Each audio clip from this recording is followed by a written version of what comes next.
No coração do Atlântico, a mais de 3.000 metros de profundidade, está o famoso navio Titanic, e seus destroços ainda mostram histórias fortes de amor, sacrifício e destino.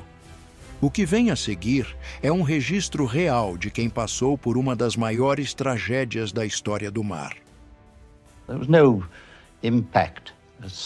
Não houve um impacto propriamente dito.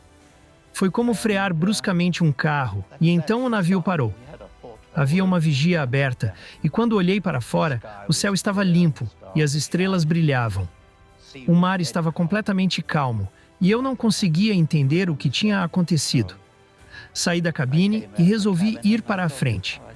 Fui até o convés de proa, no lado estibordo, e pude ver gelo no convés. Não havia sinal do iceberg naquele momento, porque ele já tinha passado por nós. As luzes iluminavam a água vindas das escotilhas e não havia sinal de danos acima da linha d'água. O que tinha acontecido era que havíamos escorregado pelo iceberg e, apesar de o navio ser considerado insubmersível, com fundo duplo, o gelo o havia rasgado desde a parte frontal, pelo lado estibordo, até a sala de máquinas. Com os objetos encontrados e os relatos preservados, conseguimos entender melhor como essas pessoas viveram e quais foram seus últimos momentos quando embarcaram naquele navio em abril de 1912.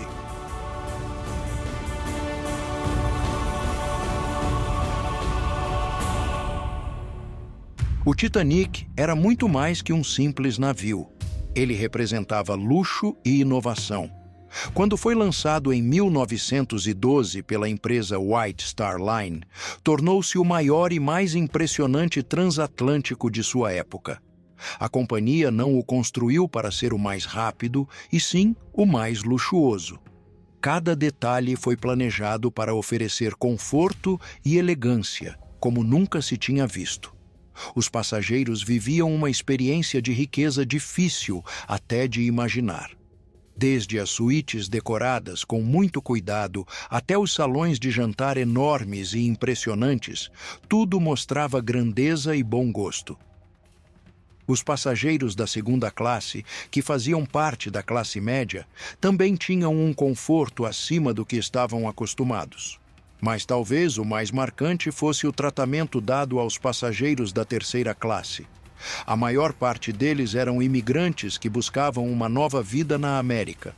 Relatos da época mostram que essas pessoas tinham uma alimentação melhor e camas mais confortáveis do que qualquer coisa que já tinham vivido antes. Um contraste enorme em comparação com as dificuldades nas regiões pobres da Europa.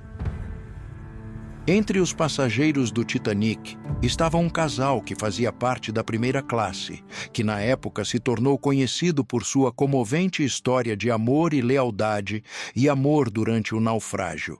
Isidore e Ida Strauss.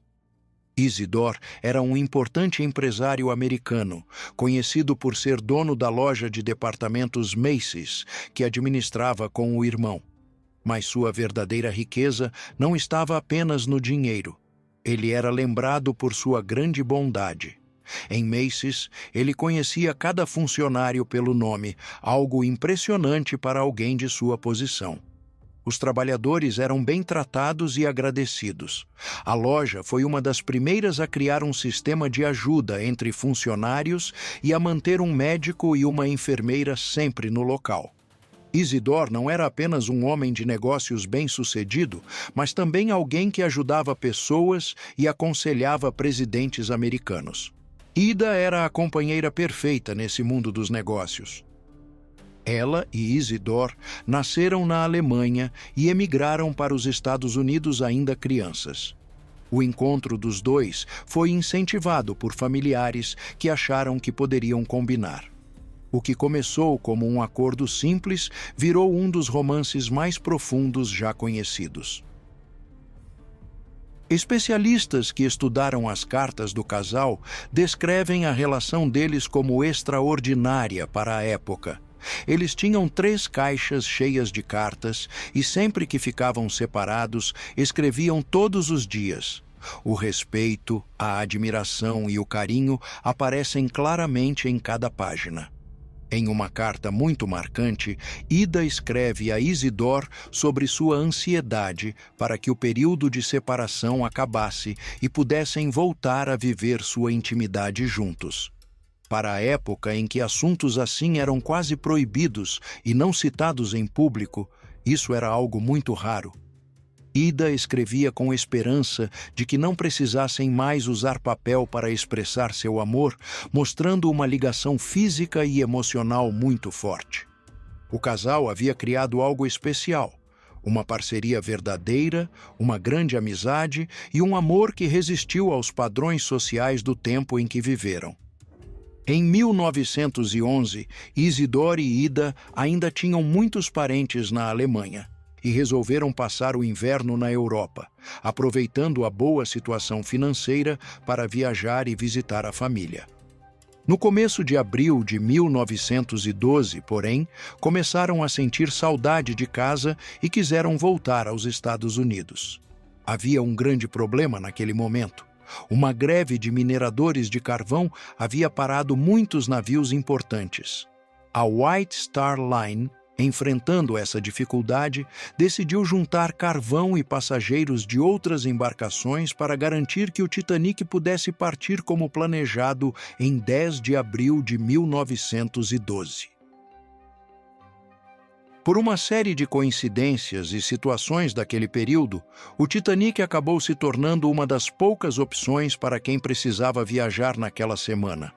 Foi assim que eles embarcaram no navio que se tornaria o mais famoso já construído.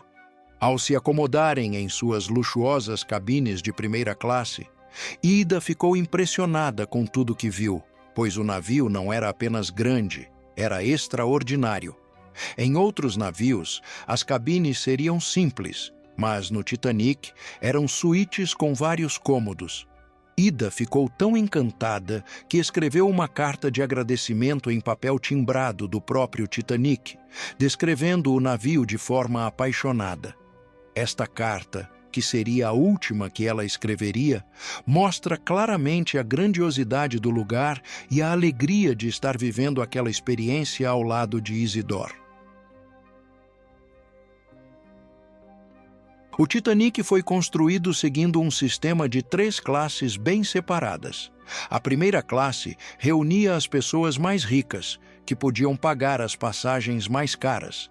A segunda classe era formada por pessoas de classe média, como profissionais e comerciantes bem-sucedidos. A terceira classe, chamada na época de esterilha, abrigava imigrantes com poucos recursos que viajavam em busca de novas oportunidades na América, especialmente vindos da Europa Oriental e do Mediterrâneo. A maneira como o Titanic foi projetado mostrava uma mudança importante em comparação com navios anteriores. Antes, o foco era ter a maior velocidade possível, mas a White Star Line percebeu que esse limite já tinha sido alcançado. Por isso, decidiu destacar o que poderia realmente fazer diferença: o luxo extremo. Os nomes dos navios de sua classe, Olympic, Titanic e Britannic, já prometiam grandeza, mas suas características principais estavam em 3 pontos: muito espaço, elegância no visual e novidades nos serviços e comodidades oferecidas. Os passageiros da primeira classe viajavam com seus próprios assistentes e roupas para cada tipo de evento social do dia. Entretanto, até mesmo os objetos mais simples encontrados nos destroços mostram um nível extraordinário de qualidade.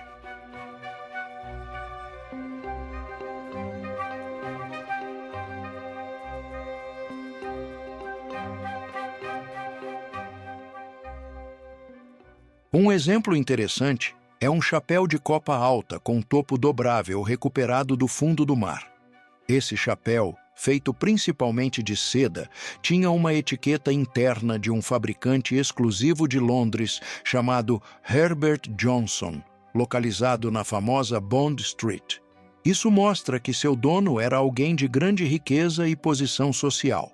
Mesmo com parte da decoração danificada pela oxidação dos metais do navio, a qualidade deste chapéu ainda é claramente visível. Os objetos de cerâmica encontrados também mostram com clareza a diferença entre as classes do navio. Os pratos da primeira classe eram decorados com detalhes em ouro e azul escuro e traziam o símbolo da empresa Oceanic Steam Navigation Company. Mesmo depois de tantos anos no fundo do mar, sua decoração continuou praticamente intacta. Já os pratos da segunda e terceira classe não tiveram tanta sorte. Os da segunda classe tinham um desenho simples em azul e branco, muito comum e ainda popular hoje. Os da terceira classe eram mais básicos e muitos apresentavam manchas de ferrugem por terem ficado próximos aos metais enferrujados do navio. A história do Titanic também representa a história de um grande movimento de migração internacional do início do século XX. Naquele período, a economia mundial estava mudando de agrícola para industrial e milhões de europeus deixaram suas terras em busca de oportunidades nos Estados Unidos. Isso era especialmente verdadeiro entre os irlandeses, que estavam saindo de seu país em número cada vez maior. Uma geração antes, a Irlanda havia vivido uma das maiores tragédias humanas da Europa, a Grande Fome.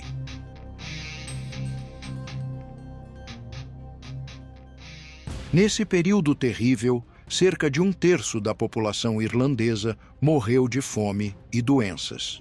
Depois dessa destruição, restou pouca esperança ou possibilidade de vida digna no país. Famílias simples, muitas vezes sem condições financeiras, eram obrigadas a deixar os filhos partirem. Geralmente, a filha mais velha emigrava para a América, conseguia um trabalho e juntava dinheiro para pagar a passagem do próximo irmão. Esse processo, lento e doloroso, fazia com que famílias inteiras se separassem para sempre, pois quem partia raramente tinha condições de voltar.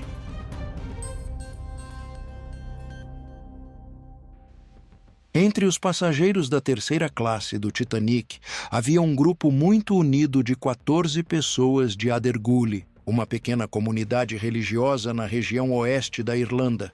Uma paróquia, no contexto da Igreja Católica, é um conjunto de vilarejos atendidos por um único padre. Essas 14 pessoas eram, em sua maioria, parentes ou vizinhos que decidiram emigrar juntos para os Estados Unidos. Para quase todos eles, essa viagem no Titanic era a primeira vez deixando sua pequena região. Muitos nunca tinham visto grandes multidões, cidades ou sequer viajado de navio. Entre eles estava um jovem chamado Pat, de apenas 21 anos, o quinto filho de uma família com 7 filhos que vivia de uma pequena propriedade rural. Sem oportunidade de trabalho em sua terra natal, ele e seus parentes embarcaram nessa fatídica viagem. Existem relatos emocionantes sobre as despedidas dos moradores de Abergule antes da viagem. No caso de Pat, sua mãe lhe entregou uma moeda de ouro para ajudá-lo em sua nova vida. No momento da despedida, a moeda caiu no chão. Na época, isso era visto como um sinal de muito azar. Infelizmente, como o destino mostraria, esse presságio acabou se tornando terrivelmente real. Conservar os objetos do Titanic é um trabalho científico e técnico extremamente difícil.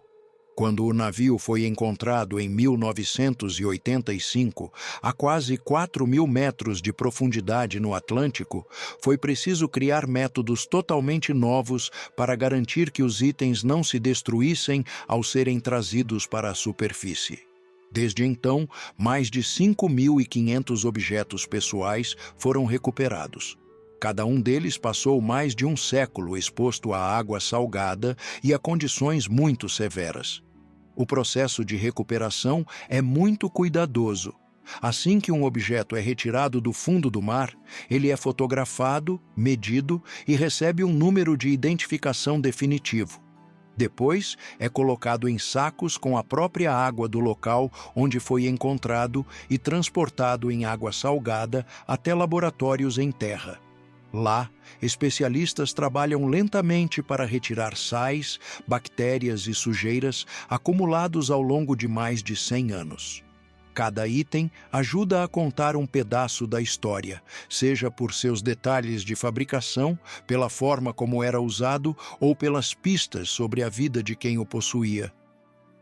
Entre os objetos recuperados, também surgem histórias de relacionamentos secretos e complexos. Este é o relógio de Mary Mangan, que foi recuperado do Titanic. Ele foi encontrado ao redor do pescoço de Mary em uma corrente. Na parte de trás aqui, tenho as inscrições do seu nome. E ela provavelmente estava apenas olhando para ele para ver os horários do trem, eu acho. E quanto tempo faltava antes de chegarem ao Titanic? O relógio parou às 2h20. Ele parou quando o Titanic afundou na água. Sabemos que Mary teria ido para a água naquele momento. É simplesmente incrível tê-lo em mão.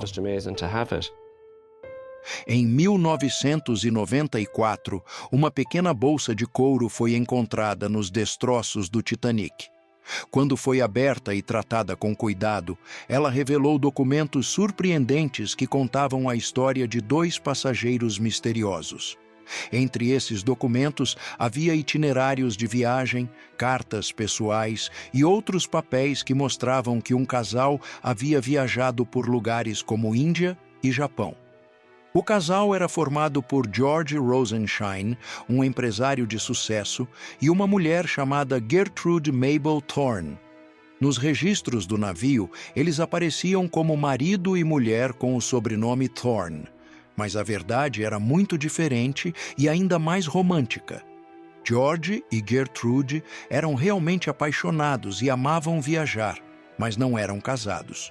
Para aquela época, isso era algo muito ousado, já que a sociedade dava enorme importância à moral e às aparências.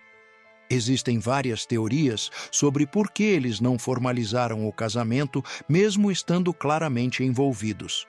Uma possibilidade é que Gertrude já tivesse sido casada antes, o que poderia ter criado problemas legais ou sociais na época.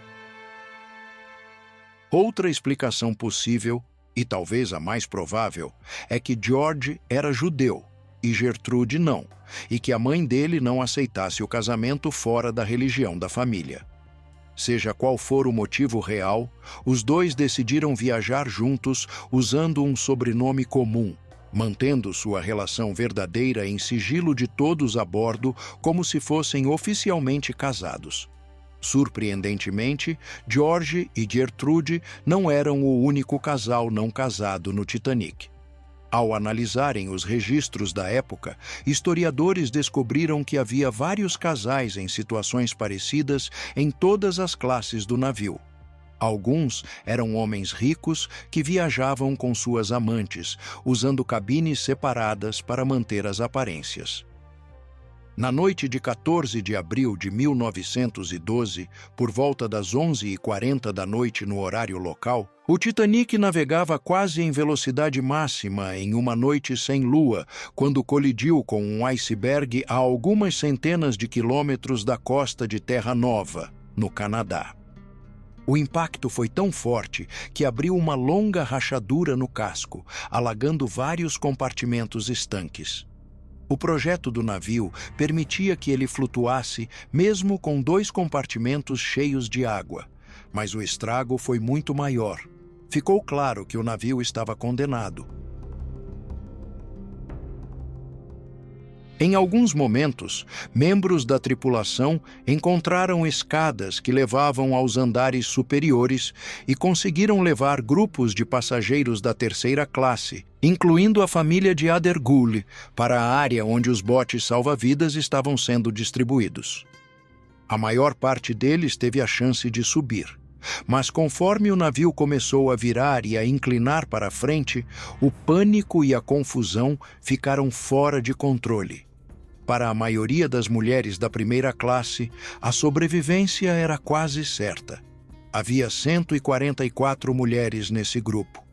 Suas cabines ficavam perto dos botes. Sua posição social fazia com que a tripulação lhes desse atenção especial. E a regra de mulheres e crianças primeiro era claramente seguida. There was no impact as such. It was just like jamming your brakes on a car. Não houve um impacto propriamente dito. Foi como frear bruscamente um carro, e então o navio parou. Havia uma vigia aberta, e quando olhei para fora, o céu estava limpo e as estrelas brilhavam. O mar estava completamente calmo, e eu não conseguia entender o que tinha acontecido. Saí da cabine e resolvi ir para a frente. Fui até o convés de proa, no lado estibordo, e pude ver gelo no convés. Não havia sinal do iceberg naquele momento, porque ele já tinha passado por nós. As luzes iluminavam a água vindas das escotilhas, e não havia sinal de danos acima da linha d'água. O que tinha acontecido era que havíamos escorregado pelo iceberg e, apesar de o navio ser considerado insubmersível, com fundo duplo, o gelo o havia rasgado desde a parte frontal, pelo lado estibordo, até a sala de máquinas, quase na metade do navio, atravessando compartimentos. Recebemos ordens para colocar os botes salva-vidas na água, seguindo a mesma regra de sempre. Mulheres e crianças primeiro. Destravamos os botes, enchemos e começamos a lançá-los. Os primeiros saíram pelo lado bombordo, mas estavam com poucos passageiros, porque muitos tinham medo de descer. Era uma queda de mais de 20 metros até a água, e muitos achavam que o Titanic não afundaria. Por isso, alguns dos primeiros botes saíram pela metade. And if they'd been filled, we could have saved 800, whereas we only saved 500. Ao todo, havia 16 botes, cada um com capacidade para 50 pessoas. Se tivessem sido preenchidos completamente, poderiam ter salvado 800 pessoas, mas apenas cerca de 500 sobreviveram. Portanto, muitos assentos foram deixados vazios nos primeiros botes. Recebi então ordens para descer ao depósito com um grupo de homens e pegar todos os biscoitos que encontrássemos. Quando voltamos ao convés dos botes, não conseguimos mais chegar perto deles. Algumas pessoas tentavam subir desesperadamente e eram empurradas para trás. O navio já estava adernando fortemente para bombordo e não era mais possível baixar os botes do lado estibordo. Antes de colocar meu próprio colete de salva-vidas, encontrei um jovem casal. Posso dizer o nome dela. Era a senhora Clark. Eles tinham passado a lua de mel na França e haviam embarcado em Cherbourg. Ela estava com problemas para prender o colete, então eu a ajudei e disse que ela deveria entrar em um bote, pois havia um disponível no lado bombordo. Ela recusou, dizendo que não queria deixar o marido. Eu respondi que era apenas uma medida preventiva e que o marido iria depois. Convenci-a a entrar e ela foi levada no bote. Depois disso, coloquei meu próprio colete.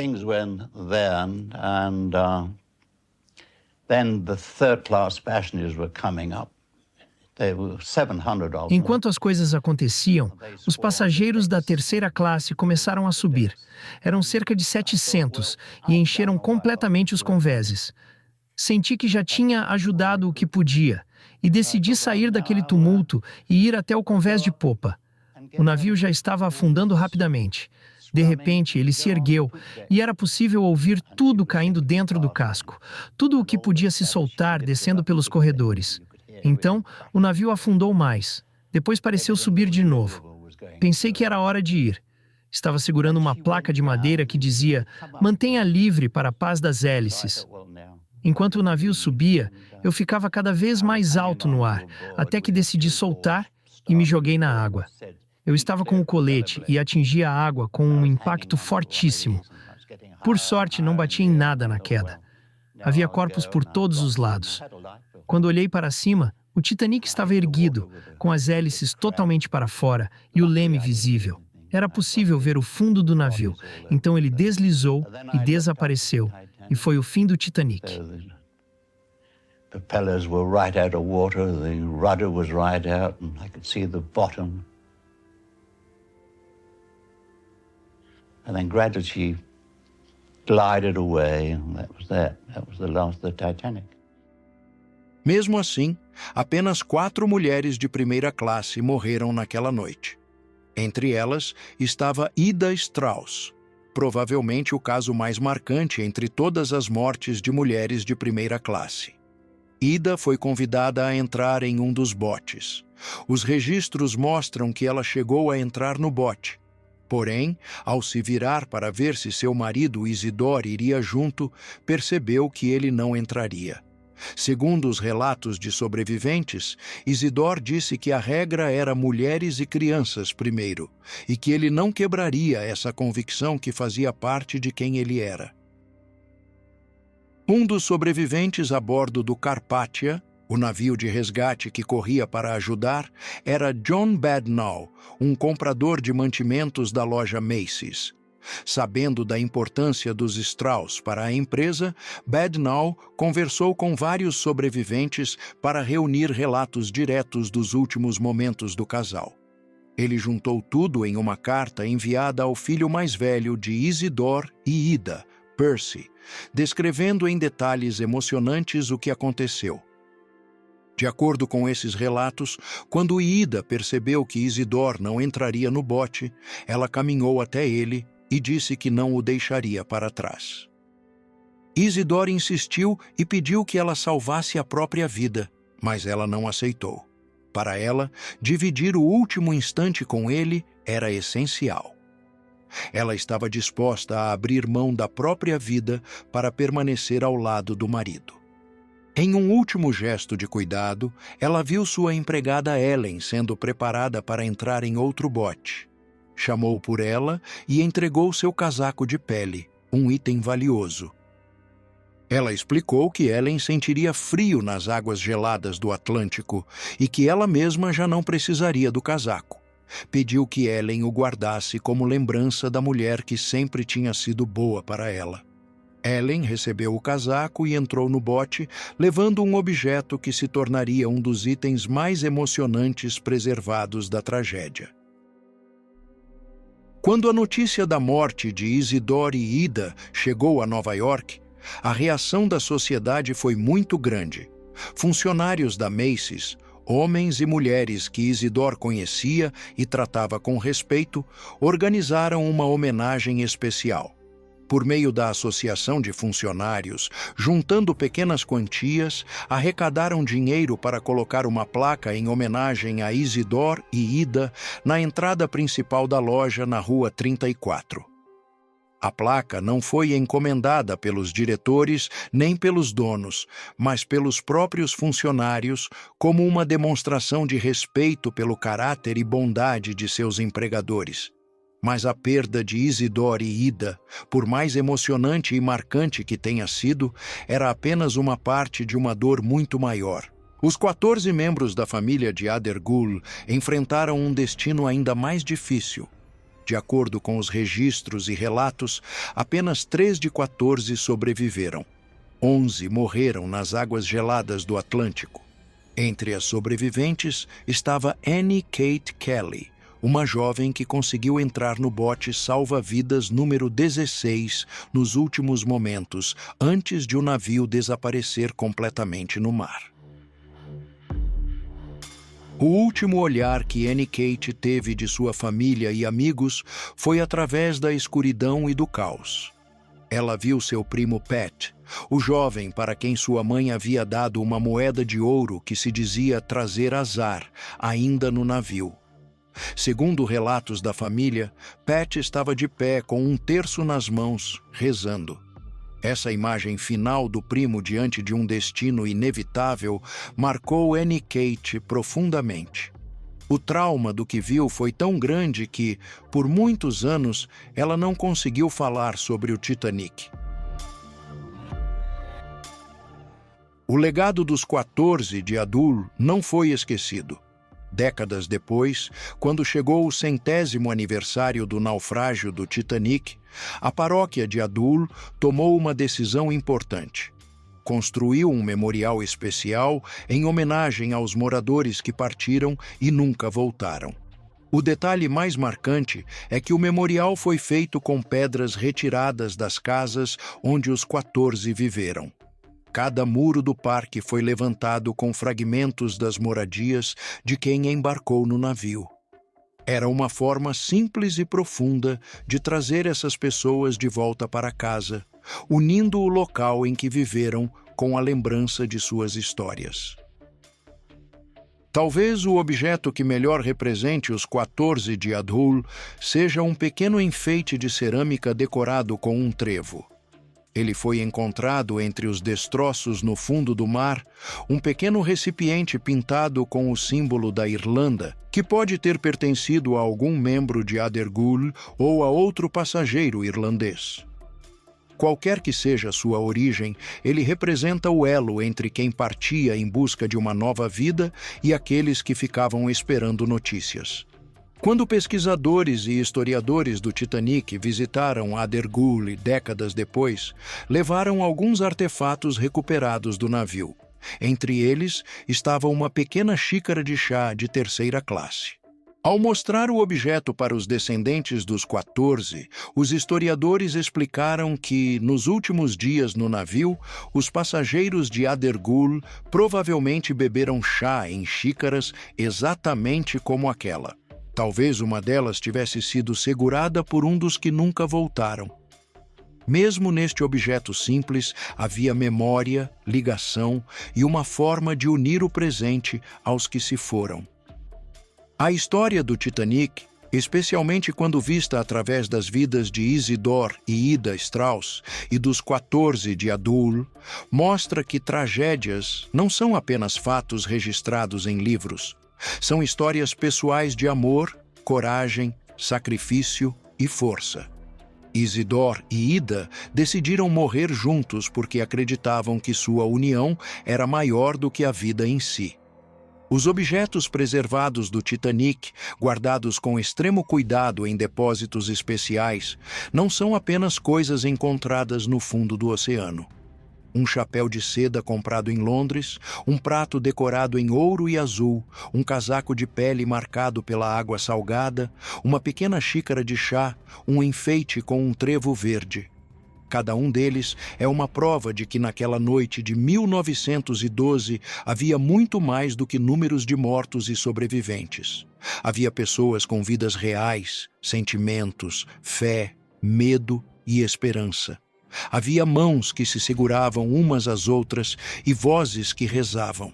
Acima de tudo, havia amor que continuou além da morte e que permanece vivo até hoje, não apenas nos museus, mas nas lembranças das famílias e comunidades que mantêm essas histórias vivas para as gerações futuras.